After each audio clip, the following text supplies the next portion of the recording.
Në Prishtinë po vazhdon gara ndërkombëtare e Kuranit, e cila po zhvillohet në ditën e saj të dytë. Kandidatët nga kategori të ndryshme po testohen në nxënien përmendësh të Kuranit në tërësi, nxënien përmendësh të një pjese të tij dhe leximin e pjesëve të Kuranit.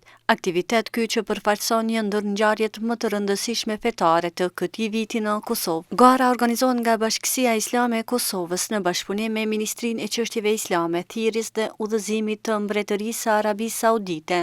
Në garë po marrin pjesë 146 garues nga 22 vende të Ballkanit dhe Evropës. Nga Kosova po marrin pjesë 41 kandidat, të ndarë në disa kategori të recitimit dhe memorizimit të Kuranit. Në ceremoninë hapse, kryetari i Bashkisë Islame të Kosovës, Miftiu Naim Tërnava, theksoi rëndësinë e mësimit dhe përhapjes së fjalës së shenjtë, duke e cilësuar këtë ngjarje si një nga format më të bukura të adhurimit dhe përkushtimit ndaj Zotit. Pjesa e dytë e garës pritet të rifillojë sot në ora 17, ndërsa aktiviteti do të vazhdojë deri të dielen me 11 maj, ku edhe do të shpallen fituesit nga të gjitha kategoritë pjesëmarrëse.